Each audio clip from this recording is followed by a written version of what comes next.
If my son was sitting in that seat, his legs would have caught on fire, and then I would have been trying to get him out. And if I got him out, which I would have, he still would have had second or third degree burns all over his body. And if I hadn't stopped to check that grass, I would have just been driving when it exploded. This is the Adventure Sports Podcast, where we talk to athletes, adventurers, and business owners from around the world of adventure sports.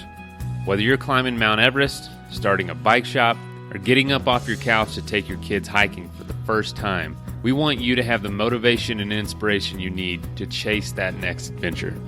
The Adventure Sports Podcast is brought to you by Camp Crate, the leaders in fully planned self-guided backpacking adventures, as well as backpacking gear rental. You can check them out at campcrate.net.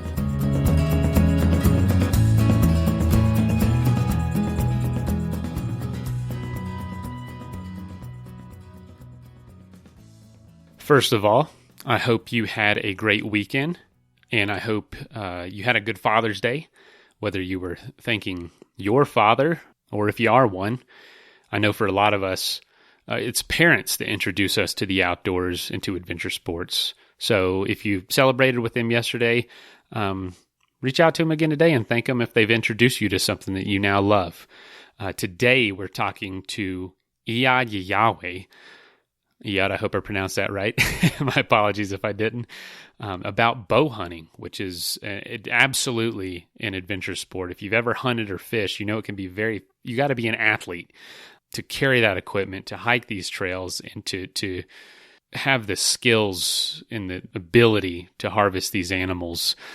And that's how I was introduced to the outdoors. So, Dad, thank you for showing me how to fish and how to hunt and setting that foundation for me.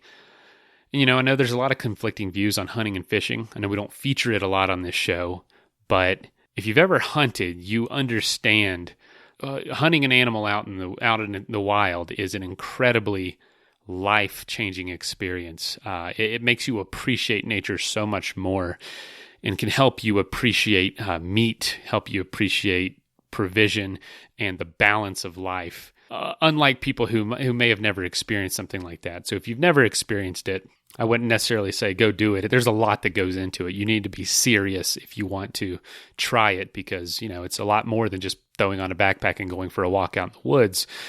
There's permitting and equipment and all that. And Eyad is a great source of information if you want to get into it after the interview. Reach out. I'm sure he would love to help you figure out how to get into it, especially bow hunting.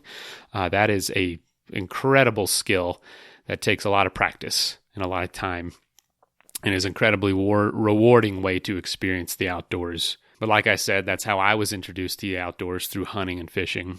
And even though I don't do that as much today, it has helped me appreciate the circle of life and appreciate these places. So I hope you enjoy this episode.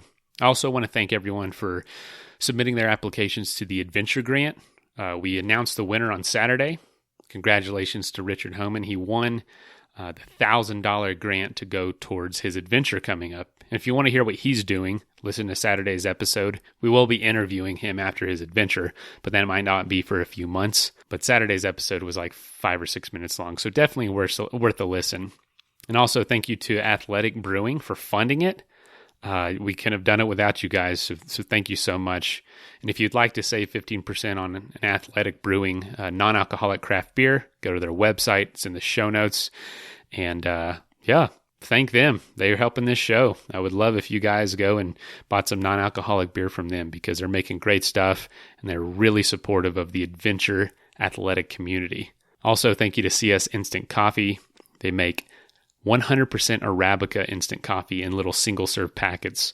So you can take it with you on a hunt, take it with you on a hike, take it with you out on a boat, anywhere you want to go.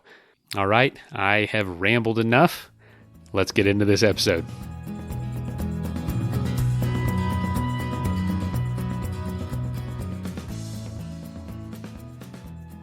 All right, well, everybody, welcome to the show. Today we have a pretty unique topic, something we don't talk about in the world of adventure sports a lot, but if you talk to anybody doing it, it's absolutely an adventure, and that is the world of bow hunting. And we have Eyad Yehyawi talking about that, coming from Iowa. How you doing? I'm good, sir. How are you? Yeah, doing great. Thanks for joining us. No, I appreciate you having me. Thank you very much. You're a bow hunter. Now, are you strictly a bow hunter? I am. Nearly 30 years now. And, when I started like everybody else, with fishing, and when I just started hunting, I did a little bit of everything from, small game to, upland game like pheasants and ducks and waterfowl. But as time went on and my passions changed, I became, a bow hunter as much for what interested me than anything. But at this point, yeah, for the last decade or so, that's really all I pursue is archery and bow hunting. And now, why is that? Is there something about the bow that you don't get from other forms of hunting? That's a great question, and I get that asked that a lot. For me, it's really the isolation, the quiet time that I get with nature, whether I'm sitting in a tree stand or this morning I was up at 3:30. We have wild turkey season here in Iowa right now, and just getting some time to yourself and get to absorb a lot of what's around you. I love the camaraderie that comes with fishing with friends, or in the past when we used to pheasant hunt, but unfortunately with archery, you don't get a lot of that. And I really, that's the part that I really enjoy the most, is the isolation and the quiet time. And, most of archery season, which the beauty of it can last 3 months, and you have a lot more time because your opportunities are so few and far between. And you really get to see the changing of the seasons from, the early seasons of September, October, where it's green and warm, to the, bitter cold of December and January, whereas some firearm seasons are, 4 or 5 days, and you really don't get to experience a lot of nature. The things that people don't think about when they think of hunting is, the songbirds and the color changes and coyotes and foxes and things of that nature that you see that you might not otherwise. So that's what draws me to archery, is the isolation and the quiet time of reflection and being outside. It seems like even when you are actively doing, using the bow, it's still a little more in tune with nature's ways than a gun is. When you fire a gun, it is a distinct change in the environment. But a bow can almost just blend right in. The sounds, there's the hum of the arrow, but it does feel a little more in tune.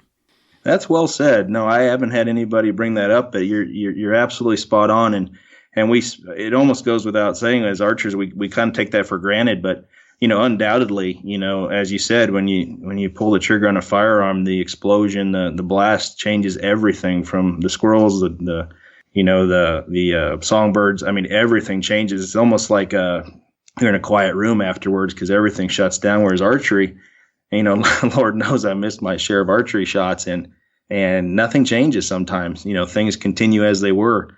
No more sound than a branch falling from a tree. So, and that's another thing that you kind of take for granted, with the silence of it. And that's what I love about it. So yeah, well said. Thanks for bringing that up. I grew up bow hunting, and bow hunting and gun hunting, but we got into bows a little later. This was down in Florida. And I remember sitting in a tree stand. I was probably 12 or 13 or something, and I had my first bow, and I was so bored. I was bored out of my mind. And so this rabbit came by, and I decided to try to shoot it. And I missed, and it hit right in front. And that was a hard target, especially. I was never good anyway. And it landed right in front of the rabbit. The arrow did, and the rabbit, it scared him, and he jumped back. But then he just kept going. He just kept feeding, and he worked his way around the arrow, gnawing on the grass. And I was so shocked by how little it actually scared him that I just said, well, you deserve to live. I'm not going to try again. And I just sat there, the arrow sticking out of the ground, and I thought, yeah, a gun would have scared everything a quarter mile away, further away. And it was just a neat experience. It is, and that's absolutely true. And I've experienced that time and time again where, and it's nice too, because as you say, the hunt, quote unquote, will continue, and you can experience everything. I mean, there's some pretty crafty squirrels out there that are kind of hip to it, and they kind of catch on to you, and they'll chuckle at you for 15 minutes afterwards. But, and it's fun to watch, and like, yeah, you get it, and, when we were younger with small game hunting, for those listening, which, includes rabbits, as you said, or squirrels, if you do, whether it's a rifle or shotgun, and you pull that trigger, maybe you get your game, maybe you miss, but regardless, everything shuts down for quite some time, and kind of takes the, everything's less exciting for a while. And growing up, I didn't start hunting until I was 14. My parents didn't hunt. Nobody in my family hunts. It was just something that ever since I was a child, it started with my love of outdoors and wanting to be outside. But, that was nice to take my dad, because I didn't drive. And so we experienced that together. But no, I think you're absolutely correct. And that's the beauty of archery is even when you miss, things continue as they are. Man, that's awesome. Now, I have your book here with me, it's called Crimson Arrows, and it's been awesome so far. I read a few stories of it, but I flipped through it a little bit before this interview and noticed that bow hunting has taken you on adventures literally all over the world, everywhere. And, that's awesome because a lot of the sports that people do on this show, they'll enter events and go all over the place. But it started for you in rural Iowa, and you didn't come from a family of hunting. So how did you get into it, being young and kind of doing it all on your own? Where did it start for you, and why? Why did you start doing this? It's a great question. And I remember my earliest memory was catfishing with my family and telling, every chance I had, I'd tell my dad or mom, say, hey, can we go fishing? Can we? And my brothers, if they ever listen to this, will say, oh boy, he's right. Because every chance I had, I was tugging at my dad's sleeve to take me fishing or out in the woods. And I can't even explain it. It didn't even start as hunting. It really started as, if you go back to my grade school days, I'd always do presentations of, the outdoors, whether it was leaves or insects, or I just always had to be out there, and there was always something different to find. And fishing was my first love. And then as time went on, when I was about 13 or 14, I just remember vividly asking my dad, I said, hey, do you mind if I take the hunter education course? And they were against guns when I was growing up, and we didn't have guns. And they were really, I'm a parent of two boys, and I can understand that. And they're like, oh, we don't want you around those things, and we don't know anything about them. And I said, well, just let me try. Just let me go get training, let me get certified, and I'll find a mentor. And thank God I had such wonderful parents. They said, absolutely, we'll take you, but, we just want you to make sure you're safe. And there I met a gentleman by the name of Roger, and he kind of took me under his wing and showed me the basics of it. But the passion was always there to do it. I think that goes for whether it's skiing or mountain climbing or some of my favorite things to watch are the Everest climbers. And I have no desire to climb a mountain, but if you have a passion for something, you can appreciate that. And that's kind of what I felt with the outdoors. I just had to be out there, like maybe somebody who needs to surf or run or hike. They have to be there. And that's the feeling I had. And that was one more way for me to experience it was hunting. So what is it about hunting itself that does that for you? It's obviously the place, because you're not going to hunt, in the city. You got to be out in nature or right. Something like that. And what is it about the experience of hunting that I guess fires you up so much? The thing I enjoy about the bow hunting is, the pursuit is always fascinating to me. You really do have to get up close and personal with a lot of these animals, especially here in Iowa, whitetails and turkeys. So with turkeys this morning, for instance, trying to call them in, trying to fool their senses, whitetails trying to make sure they don't wind you. So there's always that predator-prey relationship, the full circle, type of mindset that you just want to be part of it. And some of my fondest memories were hunts that didn't go my way. That there was a period in my life where I went 4 years and never took a deer, just because the opportunity wasn't there, the shot wasn't right. Wow! And you still hunted through those 4 years? Oh, I did. I loved it. In fact, I told my wife about a week ago. We had a busy work week, and I was able to get away for one morning. And I came home, and I said to her, I said, I didn't get one that morning, a turkey. And I said, but I'm so happy. I said I was just part of it. And she kind of looked at me and smiled, and she got it sometimes I forget that. Sometimes you get caught up and, you want to fill your tag or, put meat in the freezer. But I remember coming home just being so happy that I was out there and had the chance to experience it. So being part of it, a hunter told me that once, and I didn't understand what he meant because I was younger, but I'm starting to understand now that, whether you, and that's not true for everybody, but for me, just being part of the season, being out there with the, in that environment is what really intrigues me. So that's what draws me to it, the challenge of it as well as being out there. So it's not about the biggest turkey or the biggest buck? No, it's a great question. I've never been into that. People do ask me that a lot. And if you read the book, I'm proud to say that, I really wrote it from the heart and all the misses, all the mistakes are in there as well as the successes. But I wouldn't be honest if I told you when I do take a nice white-tailed deer or a large turkey, it doesn't excite you, but it most certainly is not on my radar as my priority. And everybody's got their, they want to run their fastest mile. They want to, climb the highest mountain. And then there's some guys who just say, I just want to get to the top. And for me, being part of it, and I think for me, the ethics of it and making an ethical shot and a clean, quick harvest, and then using that meat, that's one of my rules is I always, if I take something, it's got to be processed and eaten through friends and family. So that to me is what intrigues me, is the whole process, from the practice to putting your time in to, field dressing to the table. So no, the biggest deer and the biggest turkeys have never been my goal. And that's the honest truth. Ever since I started, although they excite you when you see them, it certainly isn't my motivation. Wow, man.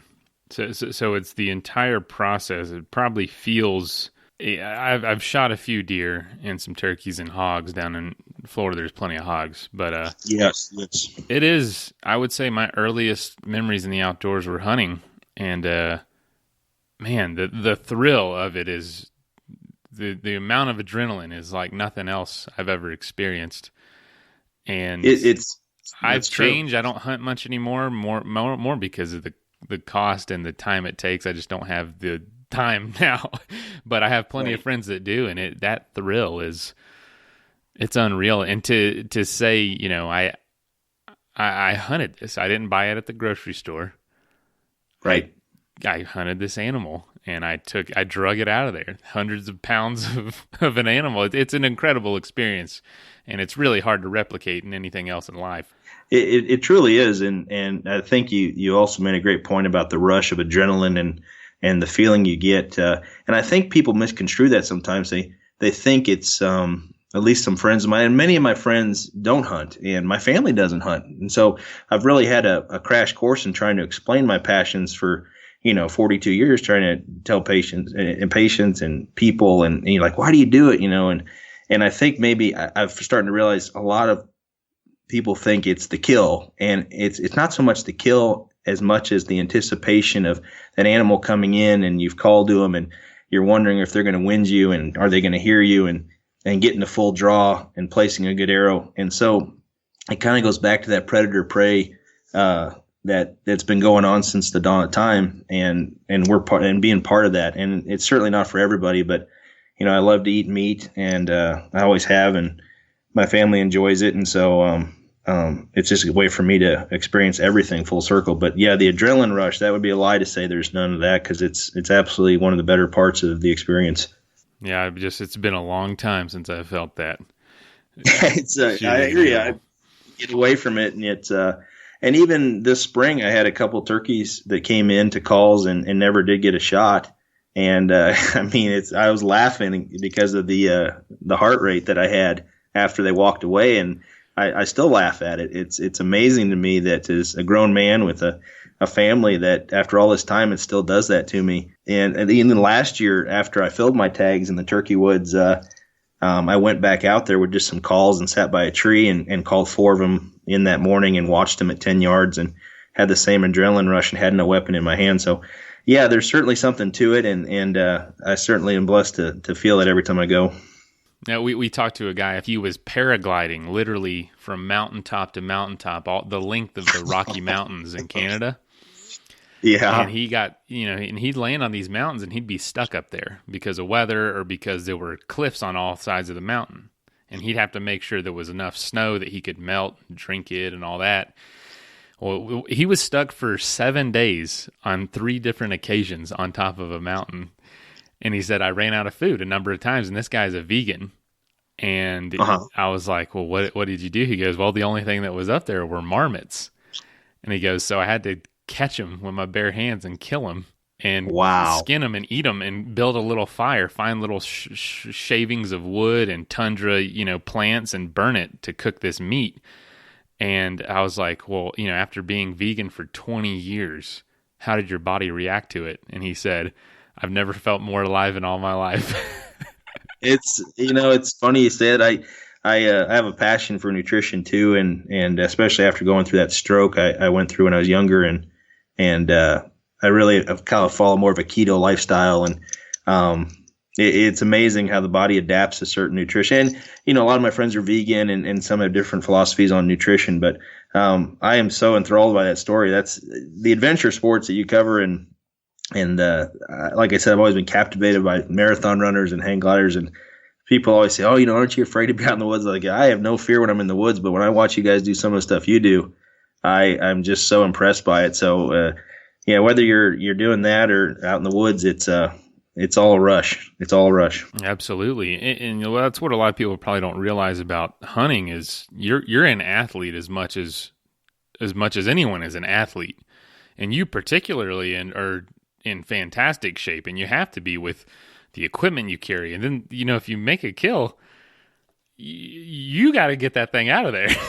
It ain't. Yeah. There's not a service that comes along and picks it up and dresses it for you and packages it up. I mean, you got to drag that thing however long you've gone out there, and depending on the terrain, you may or may not have a vehicle to help you with that. That's right. You know, in the book where there was the elk hunt or the moose hunt in the book, you know, when you have 50 pounds of meat on your back or 75 pounds of meat, and you're walking through a tundra that, you know, just wants to pull you into it every time you take a step, you really almost see through time sometimes. You're so tired, but you're also so excited, and you're absolutely right. I mean, getting the animal out and making sure you take care of it properly so that it is salvageable is as much part of the hunt as the first day. So you're right. You have to be in good shape, and I think about that a lot. I'd like to do more mountain hunts as I get older, and so that's one of my motivating factors when I go to the gym in the morning is, you know, keeping the joints and everything in tune. Athletic Brewing is pioneering non-alcoholic craft beer. Yeah, I said non-alcoholic craft beer. And there's a number of reasons you might want to do that, whether you're training for an event, which a lot of our listeners are, or, you know, if you're babysitting and don't want to be drunk in case something happens. I mean, stuff happens, but you still want to sit down and enjoy the game and have a beer. This is an incredible option for a full-flavored, full-bodied beer. Each can is only 50 to 70 calories, with IPA, golden ales, stouts, and tons of seasonal offerings. Athletic Brewing is a great option if you want that craft brewery taste, but not deal with the effects of alcohol itself. If you'd like to save 15% on your first order, go to athleticbrewing.com and use the code ADVENTURE at checkout.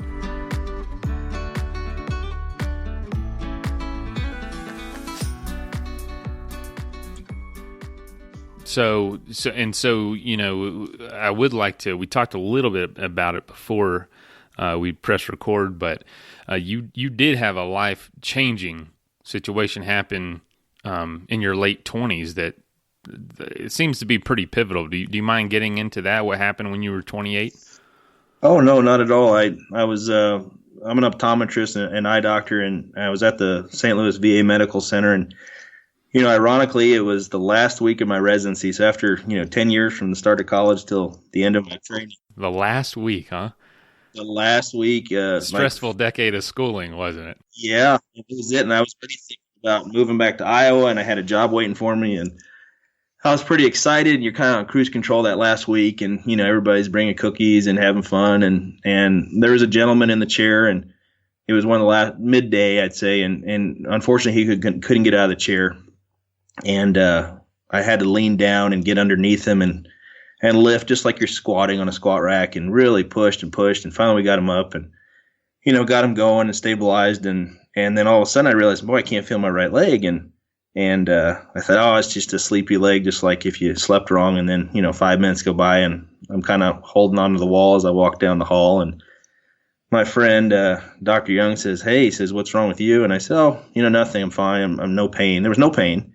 And then an hour goes by and I still can't feel my leg and I'm still limping. And he goes, we really want you to go to the emergency room. And I said, no, it's fine. I'm fine. It's no big deal. It's pinched nerve. And you could just see the look on their face. They didn't like it at all. And so after they just really hounded me for a while, I went upstairs and neurology was there waiting for me. And they put me in the scanner and about 20 minutes later, they came back out and they said, you've had a stroke. And I said, no, seriously, what's wrong? And And they showed me the image, and I still remember, my heart rate, really was pretty rapid, and I just felt really warm, and I just didn't know what to say. I was kind of irritable, to be honest with you, and I signed an AMA form against medical advice for those listening. I'd left the hospital, and I remember them saying, "Listen, if you leave, it's your responsibility, and we want you to stay, and we got to find where the clot is." And so my dad's a physician and was living in Iowa at the time, and I called him, and he was less than happy with me. He's been through it all as a doctor, and he said, we're coming to get you, and we'll go to the University of Iowa. And so,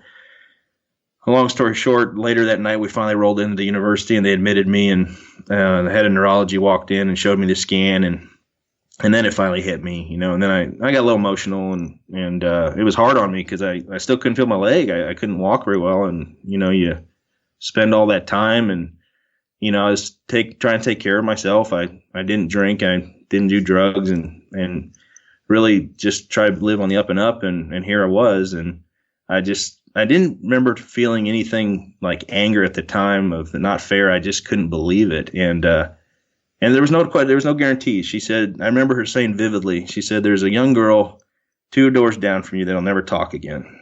And her stroke hit that part of her brain.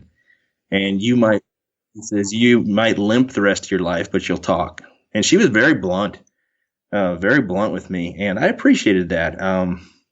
I can't say I'm that way with my patients, but I did appreciate the way she spoke to me and didn't sugarcoat it and just said, look, we'll see what happens. And, those fibers won't necessarily come back, but others might take over and you'll have some repercussions of it. But, we don't want you lifting weights and we don't want you working out. We don't know where the clot is. And after about 4 days, they figured out I had what they call a patent foramen ovale, which is basically a hole in your heart that doesn't close. It's fairly common. Teddy Bruschi, if any football fans out there played for the Patriots, he suffered the same stroke. If you ever Google that and read about it, it's a fascinating story, but a very similar stroke from the same defect. And so that's where it came from. And thankfully to this day, I haven't had another one. I'm on a blood thinner. And in time, I got most of the feeling back in my leg. And then, you just adapt and then you forget. And thankfully, they talk about the PTSD and those kind of situations, and boy, that's real because, after I finally got back on my feet and tried to work out again, I couldn't do it. It was scary. It was really scary, and I couldn't believe it. I was like, oh my gosh, this is real. And then, 2-3 months later, I was able to finally, just start doing things again, and now I feel like I'm better for it. I'm able to relate better to patients, and boy, we see a lot of stroke patients, and it's I think it's helpful for me to say, listen, I've been there, I know it. And they kind of look at you like, you do get it. And then you go through your side effects of it, which I have some, and they go through theirs, and then it's more of a bonding. So it changed my life completely. I think that's what spawned a lot of those trips. I think I wanted, wait till I'm older. And then I realized I might not get to be older. And I just decided to go. And I think everybody should live their life like that. Just go, because if you don't, you don't want to look back and know you didn't squeeze the sponge dry and have regrets. So and once I had my children, I told myself I'd stay home then, and it's worked out well. I've was able to do all the things I wanted to do, and then stay home with my kiddos now, and maybe one day I'll start traveling again. But that's the story. It's definitely life-changing, but thank God it worked out. Wow. You went over a few things in that I think have led pretty much directly to this book, those stories. And those stories have come from trips that you've taken. So you talk about, not waiting till you're old to start living your life. How do you do that with so many other responsibilities? Because you're a doctor, you have kids, yet you're able to build literally a book worth of stories that are almost outside of that world that have to do with your passion for hunting. What's your advice to somebody instead of saying, put this off for 20 years? Can we have all of it now in spurts or in segments? I don't know. How has it worked out like that for you? I always tell my kids, and my kids aren't necessarily old enough but my 7-year-old, he's starting to listen a little more. And I would tell him as he gets a little older, dream responsibly. And so what that means is, don't ignore all your responsibilities, and your family comes first. And, Lord knows there's been a lot of relationships that have been lost from guys or girls that have, decided to chase their dreams with no thoughts of consequences. And so what I made sure was always make sure that my family was taken care of, and would plan accordingly, and make sure that, 6 months, 7 months. I told somebody the other day, I said, if you really want to go to Alaska and hunt moose, burn your ships, like old Cortez, and just say, book that hunt and then start working towards it, meaning, make time off from work and just make it a priority. And I always tell people when they call and they say, hey, I know you're busy and you don't have time tomorrow, I say, I'll make time. So if you're really passionate about it, and I think people look at the end game of everything, meaning, you want to be in a certain shape, you want to make so much money, you want to, climb this mountain or run that marathon, and they fail to look at the in-between. And you really have to ask yourself, are you comfortable with the sacrifices you'll need to make to get to the end of the game? And that's how I did it. So there were some hunts that weren't worth those sacrifices, whether it be financial or time away from my family.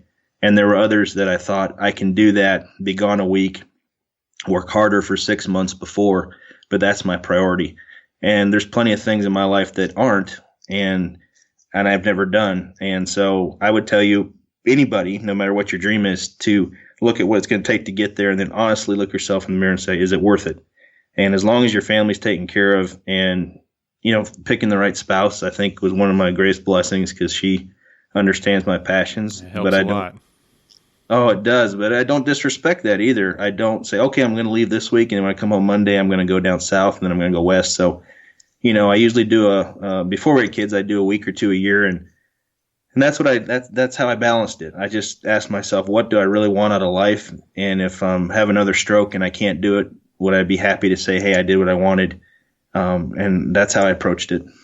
Do you worry about that? Honestly, I don't. I don't worry about another stroke. I certainly have my fears like everybody, but a stroke certainly isn't one of them. I think because I feel like I'm doing all I can to control that, and I think I've learned the hard way the 2-3 months afterward, the anxiety I felt and the fear I felt afterward was worse than the stroke itself. And so thank God I was able to get over that and move on. But I don't fear a stroke. I think I have more fear for, as a parent, your children's futures. But as far as my own health, I don't fear anything about my health. And I don't know if that's good or bad, but I do my best to take care of myself and, let the chips fall where they may. Now, you talk about life changing. If a stroke was life changing, a child is way more life changing than a stroke. So that's been, to me, being a father of 2 boys, to me, and it's not a cliche. It truly has been the best part of my life, is being a dad. Somebody asked me the other day, I was at a convention in Omaha for this bow hunting convention, and listened to a speaker, and he says, when's your next hunt? And I said, I really don't have any hunts planned. I'm coaching baseball now, and I'm turkey hunting and deer hunting in Iowa, because it's where I'm from. But I just don't have any dreams on the horizon right now, other than being home with the kiddos and coaching. So, and you'll see that too as you become a dad. You'll get them entwined with your life, and it's awesome. It's hard to explain till you go through it, but you're gonna love it. Man, that is funny you say that. I like your our house is already starting to change because all the stuff that we're getting, but there's a crib backed up to me right now that wasn't there a few weeks ago. It's worse. It's closing in on my office space because we have a pretty small space out in Denver. It's going to be awesome. And I like that you said, responsible risks. Historically, I've not been very good at that. With my wife and I, we've been married almost 5 years now, and it's pretty much just been, I was a free bird before meeting her, and it has been a hard adjustment. Let's just put it that way, to where I have not had responsible risks, and I've taken, and I'm definitely a risk taker, which is a blessing and a curse, as you know. But man, I can feel myself changing now, like saying, wow, not that I can't do that anymore, because obviously there are parents out there that don't give a crap and keep doing it, but I don't want to. That's right. And that's right. It's crazy. I'm like, I never would have imagined that. No, I don't want to do these things anymore. Yeah, it's so true, and it's well said, and you've got, you're thinking about it the right way, and certainly I've made mistakes. If there's a chapter in that book where there's a Polaris that's there's a picture in there where the thing exploded. Yeah, I wanted to ask you about that. That is, I was flipping through, and there's like animals, totally burnt Polaris. What the heck is that Polaris, about? not to ruin the book for anybody, but I bought this Polaris because I had a son and at the time, and I didn't want to have him on an ATV and, for safety reasons. And I wanted to take him to the farm to teach him how to plant, crops and take care of food plots. And so I bought this unit, and about 2 weeks after I got it, it got so hot. I mean, almost the point where you could boil an egg on it. And I took it in once or twice, and I said, guys, I can't put my hand on the dashboard. I said, it's just so hot. And they're like, oh, it's a new unit. It's normal. It's fine. I'm like, I don't think this is fine. I can't let my son touch the dash. And they're like, no, you're fine. Just drive it some more. So I took it out to the farm a couple days later, and my son had wanted to go that morning. And for whatever reason, I told him, no, I'll never forget that. In my circle drive at my house, I remember his tears, and he's like, come on, let me go. And he was 5 or 6 at the time. And I said, no, you can't go. I got to get this done. And I just felt so guilty when I drove away and had headphones on, and had this little pull behind mower, and I'm just driving along, and I look back behind me about an hour into my work, and the blade had quit cutting and all the grass was just pushed down, and I was so irritable. I was like, oh, I've got to do this all over. And I went down to undo my seatbelt, and I look over and I saw a flash of orange. I'm like, what is it? At first I thought it was a hunter safety code or something weird. What is that? And underneath the carriage, then I could see it, and it kind of hit me. It was the whole underside of the Polaris was on fire. And I had headphones on, and there was no smell, and there was no sound. And so I remember unbuckling the seatbelt and just taking off like as fast as I can, which, I mean, no holds barred to the edge of the field, because you just had this feeling it's going to explode. And I had no sooner got to the edge of the field and turned around than it exploded. I mean, just like old Die Hard movies. I mean, just boom, it was boom, boom, boom, and then 4 tires, bang, bang, bang, bang, and then the whole field is on fire. I mean, and I was in shock. I was like, what is going? I mean, we had just sprayed this field, which means you kill the grass because we were going to plant the crops. It just took off. I mean, like, you couldn't stop it. And so I called 911, and they's like, okay, we got a fire department on the way, and they called, and then we see the smoke cloud from the road where, so they were able to it was in the middle of nowhere, so they had to trudge through the forest to get there. And I just keep thinking, if my son was sitting in that seat, his legs would have caught on fire, number one. And then I would have been trying to get him out. And if I got him out, which I would have, he still would have had 2nd or 3rd degree burns all over his body. And if I hadn't stopped to check that grass, I would have just been driving when it exploded. I mean, it would have just happened, and I would have been on fire, rolling through a field of dead grass, which God knows how that would have turned out. So I can't say this, it's more off the record, but I feel like, I let it go too. I felt like so grateful. I called the dealer when I got done, and they were just, a couple years later, just last year, maybe somebody sent me an article where there was, more cases of those happening, with the explosions with those units. And, I'll just never forget the memory for me was looking down and seeing that lava pit of fire underneath that Polaris, and not seeing or hearing anything because I had the headphones on, listening to music, and I just can't, for whatever reason, my son wasn't with me, and thank goodness, but it was how fast it happened and how intense that heat was with the explosion was something I'll never forget. And it was brand new, like that a week is old. Unbelievable. I'm looking at the picture right now. That thing that's unbelievable. Yeah, it burned that hot. I mean, the insurance guys called, and they're like, they sent the pictures, and then I don't think anybody believed me until I see the pictures. And then they look at the pictures and like, oh my gosh. They're like, well, where's no point in these going out there, because my keys for my truck were in it, and that got burned up. And so my buddy had to drive down 2 hours to bring me a spare key, but it's still out there, by the way. We left it on the farm as a memento. We call it the Polaris field.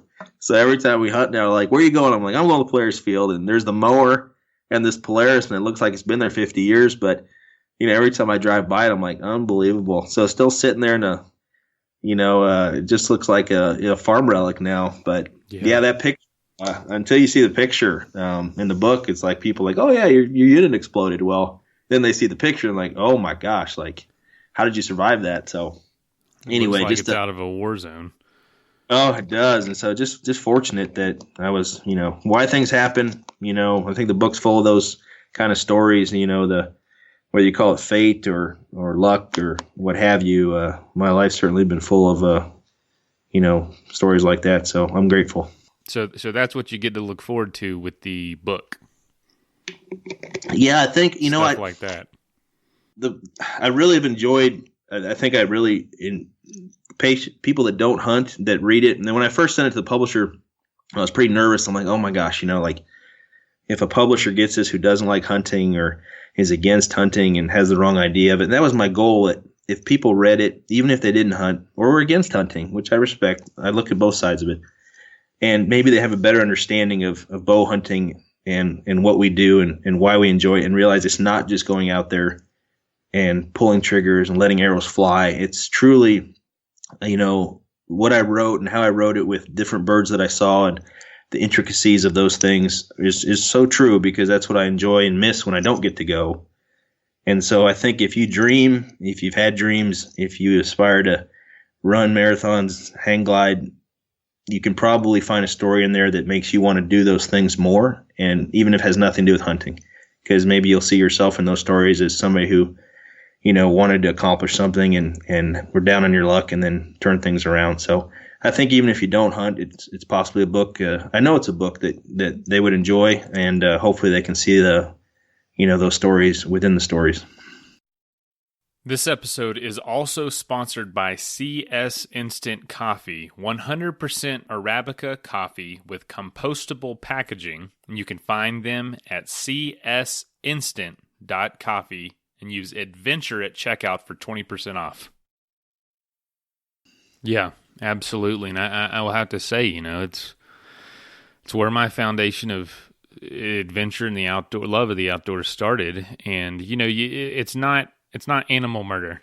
That's not what it is. That's not what you do. You're not going out there to kill. It's highly calculated. And I'm blessed to have a lot of friends that hunt that are some of the most conservation-minded people I've ever met, because it's an incredibly spiritual experience for them. It's not kill this animal and conquer it. It's thanking God or the universe or whatever they're thanking for this experience of being able to harvest this themselves and provide for their family through this means. And man, I'd be a lot more conscious of the meat I ate if everything I had to kill it myself. You know what I mean? I'd probably eat a lot less meat, to be honest, because ain't nothing hard about going to the Safeway and getting a pack of chicken.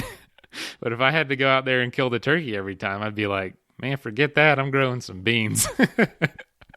No, it's so true. And like everything in life, there's bad representation of things. And I'm the same way as you. Have some of the best people in my life are hunters and have the best ethics, best family people. They work hard, responsible, and I'm proud to know them.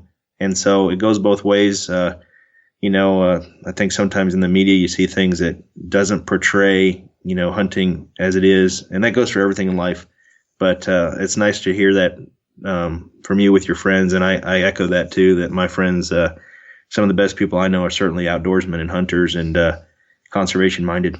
Man, so for people who kind of like you, maybe didn't come from a family that did hunting, heck, even fishing. What would you suggest if someone was interested in getting started, whether they're young or if they already have their own family? Because hunting, man, it's even. I work with a lot of people trying to get them to go backpacking for the first time, and that's a task in itself.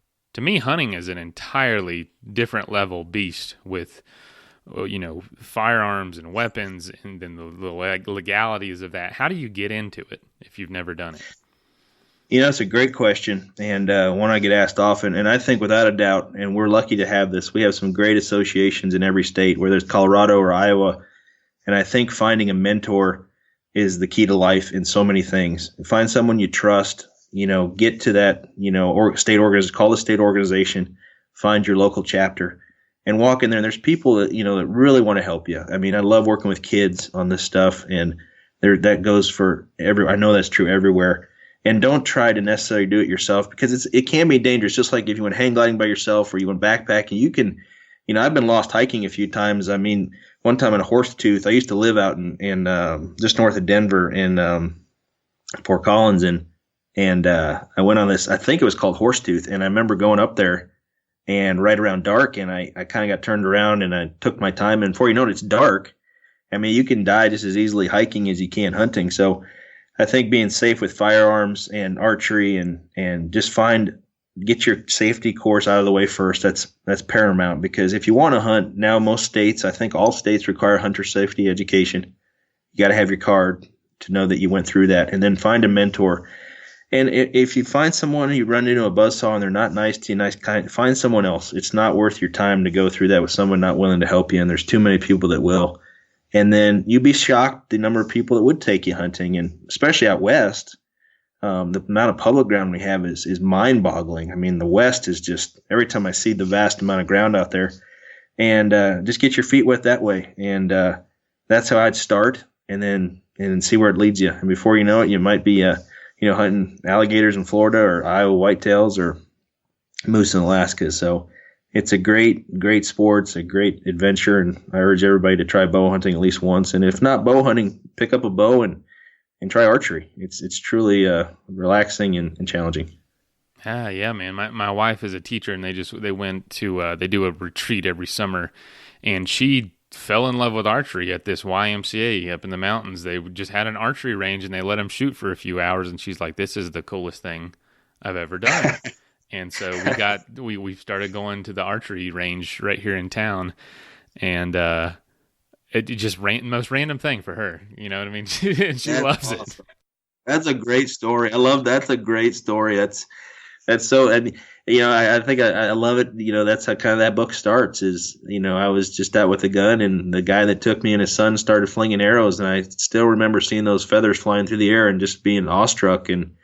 And I just told my mom and dad, I've got to figure this archery thing out, because it was quiet. It was, it's been, archery's been around for over 10,000 years, and it's amazing, and it humbles you. And I think things in life that humble you are things you hold on to. And you can have a great day, and then the next day you're the worst archer in the world. So it's certainly something I never get bored of, because you never master completely. Absolutely, you're right. And when it comes to hunting, that is definitely one that feels a lot more fair, a lot more like a native or just primal. It's really cool experience. That is fantastic. So what is, before we go, what's one of the most unique places and things you've ever hunted with a bow? Because it's not just an elk or a deer. You can hunt heck anything. I think unique as far as different was an alligator hunt that I did in Florida on a nuisance tag, where these alligators will move into different lakes and areas that a lot of children, a lot of pets. And that's one of the funniest stories in the book. Is we were with this nuisance trapper, which basically that's his job for the state, and he said, yeah, we'll hunt, but I have to tell you, if we get a call, we have to take it. We'll have to stop the hunt and go remedy the problem. And one of the calls he took was a woman who there was an alligator that came out of a canal and was literally walking through her backyard to eat her chihuahua that was on a leash, and she was too old. It's a great story, and there's pictures in there of that encounter, and to me that was the most unique thing, because I had no idea something like that could even happen. It was like a National Enquirer, story, and I just couldn't believe it. And so I would say unique would probably be the gator hunt. And then as far as a dream of mine since I was young was wanting to go to Alaska and hunt moose, and that probably is one of my favorite stories in the book, is just the sacrifices it took to get there, and then experiencing some of that. So those are two adventures that are memorable for me. That's awesome. Do you know where in Florida that was? It was north of Orlando, but I don't know the city. And I think we moved around from different cities too. I cannot remember the city, because I don't think we were in a city. Where I took my gator was a isolated canal, and then we were on a lake from my friend. So, but I do know it was within an hour and a half of Orlando. So, wow. I'm from that area, and our town is called Frostproof, and it's in between two little lakes, and my dad lives right in town, like right in the middle of town, and just a normal yard, and it's half a mile between the two lakes, and gators walk across back and forth between the lakes. And, for a gator, that's a long ways to be out of the water. And we would come outside in the yard, and there would be a 4 or 5 foot gator just in the front yard. Just right there. I couldn't believe it either. I was like, you think they're, I thought we'll be on the water and we'll be in. And he's like, no, the ones that, the problem gators are the ones that kind of lose their, gain their courage and lose their fear. And they're trying to get the chihuahuas and, things like that. So it was kind of an eye-opening experience. The power that those animals have with their tails and their teeth made me feel like I was helpless. Like, the guy's like, get out of the way. And, when he had to lasso that gator in the back of that woman's yard, and just eye-opening. You can see how people get their legs broken and things like that. So definitely a prehistoric creature. Oh yeah, and they're like armor plated. It is. They are weird. They are weird. Yes, very little has changed in them since they first came out. So that's awesome, man. So how can people get the book, and how can people, I don't know if you post anywhere your experiences, and how can people follow you if that's an option? I'm definitely on Facebook. We're redoing our Facebook page for Crimson Arrows. I do have a website, crimsonarrows.com, and that will be updated regularly. And right now the book is on Amazon. And I will say we just maybe 3-4 weeks ago, the first Bowhunting Audible and iTunes option is now available. We did put that on iTunes and Audible. It's read by Richard Fish, professional voice actor. He does an awesome job. I'm very thankful that he did that project. And as far as we know, it's the first bow hunting book available on Audible or iTunes. So if you don't have time to read and you want to listen to it, he does a nice job, and that's available. You can listen to it in your car or on your headset. So Amazon, Barnes & Noble, and then Audible and iTunes carry the Audible version of it. Awesome. Well, I'm looking forward to get into more of it, because you literally go all over the place, and you include a lot of pictures, which I enjoy. I'm pretty visually stimulated, so Thanks. It definitely helps to kind of visualize where you are and what you're doing. And man, well, congratulations on being able to kind of have all this going on at once, raising a family, having these stories, having a practice, and not letting a stroke early on in your career really mentally hinder you from all this, because it definitely could have. Yeah, I do appreciate the kind words. Thank you. And I've got a great family, and I'm grateful to have a second chance to do some things, and I do appreciate it. Thank you very much. Yeah. And this, we might take this out. This might be off the record, but I'm curious about your name. Where is, oh no, that's fine. Where's the origin story of that? Because like every other patient asks me, like, where are you from? So because I was thinking, I saw your name and I'm like, all right, Iowa boy. Yeah, no, I get that a lot. So my mom's Polish, and my dad's Algerian. So, but he grew up in Syria, so it's an Algerian name. So Northwest Africa by Morocco, and wow. But it's when my dad was about 12 or 13, when the revolution kind of took place, they moved to Damascus, Syria, and unfortunately now with the tragedies happened over there, a lot of his family's gone. But he grew up so my dad's my hero. He doesn't hunt at all, but he's a physician, and he grew up in Syria and worked his way to England. He's a OBGYN. He actually delivered me and my brothers. He's an OBGYN. So he went to England, then he went to New York City, and then he ended up in Iowa and met my mom. She's a nurse. So my dad's the real story. He's an amazing guy and really the true American dream. So it's an Algerian name. My brothers and I were born and raised in Keokuk, Iowa. And it's funny when patients call and make appointments. They're like, "Hey, does he speak English?" Like, yeah, that's pretty much all he speaks. So it's definitely been a fun life to explain my heritage, but I'm proud of it, and that's the nature of the name. Because that's I bet that throws people for a loop when they meet you and talk to you. It does. They get one of my buddies said, he says, I didn't know what to expect. So I get that a lot. It's great. It's I enjoy the question. I never take offense to it. And I enjoy talking about my heritage. And I think we, at some point we all kind of came from somewhere. And I definitely have an awesome family. And, Yeah, my wife went from Schwartz to Yehyawi, so you either want to talk to her.